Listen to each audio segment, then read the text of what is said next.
New Satpura ITI के YouTube channel में आपका स्वागत है। आज हम पढ़ेंगे घर्षण के बारे में। ठीक है, तो घर्षण क्या होता है, सबसे पहले हम देख लेते हैं घर्षण की परिभाषा की क्या होती है। तो घर्षण क्या होता है, जब कभी भी एक ठोस वस्तु को दूसरी ठोस वस्तु पे या किसी शुष्क वस्तु पे किसी शुष्क सतह पे चलाने का प्रयास किया जाता है तो दोनों सतह के बीच में क्या होता है, एक बल उत्पन्न होता है। यह जो बल उत्पन्न होता है वह वस्तु जिस दिशा में गति करती है उसके विपरीत दिशा में कार्य करता है, अर्थात उसकी गति का क्या करता है, विरोध करता है। इस पूरी प्रक्रिया को में जो बल लगता है उसे क्या बोलते हैं, हम घर्षण बल कहते हैं। और इस प्रक्रिया को क्या कहते हैं, घर्षण। और घर्षण क्या होता है, वह सतह की खुरदुरी होने पर निर्भर करता है। ठीक है, अब मान लीजिए कि क्या है, एक कोई सतह दी हुई है और इसके ऊपर में क्या है, कोई वस्तु रखी हुई है। ठीक है, ये कोई क्या रखी हुई है, ये कोई वस्तु रखी हुई है। ठीक, अब हम इस वस्तु को सरकाने या चलाने के लिए या आगे बढ़ाने के लिए क्या कर रहे हैं, 1 न्यूटन का बल लगा रहे हैं। हम इस वस्तु को आगे बढ़ाने के लिए क्या कर रहे हैं, 1 न्यूटन का बल लगा रहे हैं, लेकिन घर्षण बल कहाँ लग रहा है, इसके विपरीत। इसके विपरीत क्या लग रहा है, घर्षण बल लग रहा है इसके विपरीत। अगर वस्तु को सरकाने के लिए या आगे बढ़ाने के लिए हम 1 न्यूटन का बल लगाएंगे तो वस्तु के विपरीत दिशा में ही उतना ही बल लगेगा। कितना लगेगा, 1 न्यूटन का। अगर हम वस्तु को सरकाने के लिए 2 न्यूटन का बल लगाएंगे तो विपरीत दिशा में भी घर्षण बल कितने का लगेगा, 2 न्यूटन का। तो वस्तु क्या होगी, आगे बढ़ेगी क्या, नहीं। क्यों, क्योंकि वस्तु को आगे बढ़ाने के लिए हम जितने न्यूटन का बल लगा रहे हैं तो घर्षण बल भी क्या लग रहा है, उतने ही न्यूटन का लग रहा है। मान लीजिए कि हमने घर्षण बल को हटा दिए, घर्षण बल को क्या कर दिए, हमने हटा दिए और वस्तु को आगे बढ़ाने के लिए अब हम क्या कर रहे हैं, 1 न्यूटन का बल लगा रहे हैं। हमने किसको हटा दिया, घर्षण बल को। तो क्या होगा, वस्तु इस टाइम पे क्या करेगी, वस्तु आगे सरकने या चलने लगेगी। अर्थात घर्षण बल क्या करता है, इन दोनों वस्तुओं के बीच में उपस्थित होता है और किसी वस्तु जो गति करती है उसकी सापेक्ष गति का क्या करता है, वह विरोध करता है। तो सबसे पहली बात की घर्षण बल क्या करता है, घर्षण बल सापेक्ष गति का विरोध करता है। सापेक्ष गति का विरोध करता है। फिर घर्षण बल विपरीत दिशा में कार्य करता है, जो वस्तु आगे की ओर बढ़ रही है उसके विपरीत दिशा में कार्य करता है। तो घर्षण बल विपरीत दिशा में कार्य करता है।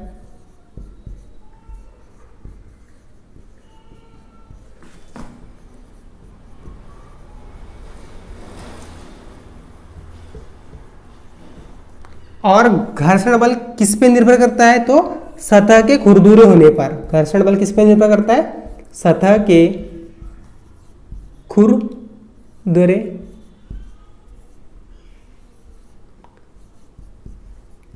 होने पर निर्भर करता है।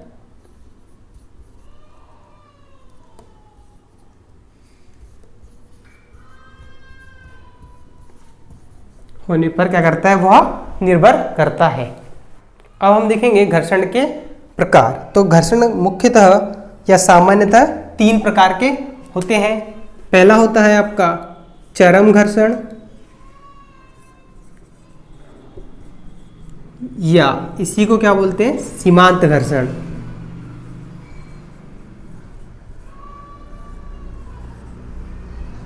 इसी को क्या बोलते हैं हम, सीमांत घर्षण। दूसरा होता है आपका स्थैतिक घर्षण,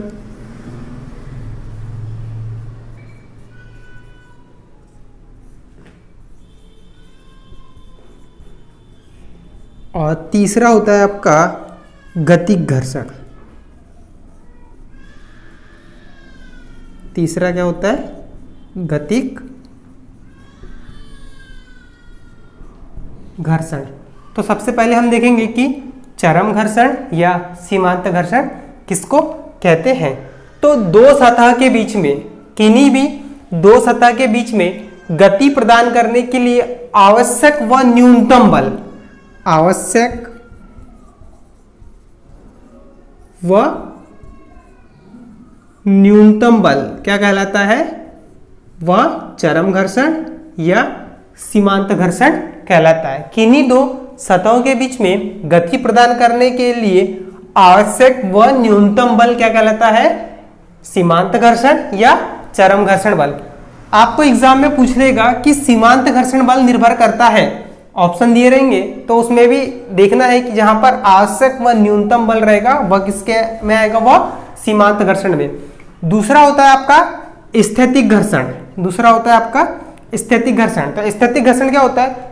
दो पिंडों के बीच में जब दो पिंड एक दूसरे की सतह पर साम्य अवस्था में स्पर्श या साम्य अवस्था में या स्पर्श अवस्था में रखा जाए तो क्या होता है कि दोनों सतहों के बीच में उनके स्पर्श बिंदु पर जो उत्पन्न होता है उसे ही क्या बोलते हैं हम? स्थैतिक घर्षण। मान लीजिए कि ये कोई सतह है और इसके ऊपर क्या रखा हुई है? कोई वस्तु रखी हुई है। ये हो गई सतह और ये हो गई कोई वस्तु, ठीक है। तो इस सतह और इस वस्तु के जिस पे रखी हुई है तो इनके स्पर्श बिंदु पे जो उत्पन्न होगा उसे ही क्या बोलेंगे हम? स्थैतिक घर्षण, ठीक। और तीसरा होता है आपका गतिक घर्षण। तो गतिक घर्षण किसे कहते हैं? तो तीसरा होता है गतिक घर्षण। तो गतिक घर्षण क्या होता है? जब एक पिंड को दूसरे पिंड पर या एक सतह पर फिसलाया जाता है तो उनके बीच में क्या उत्पन्न होती है? गति। और तो उस गति के कारण क्या होगा? उस पिंड में क्या उत्पन्न होगा? गतिक घर्षण उत्पन्न होगा। मान लीजिए कोई सतह है, उसके ऊपर में आप किसी बॉल को लुढ़का रहे होगे तो क्या होगा? उसमें गतिक घर्षण उत्पन्न होगा।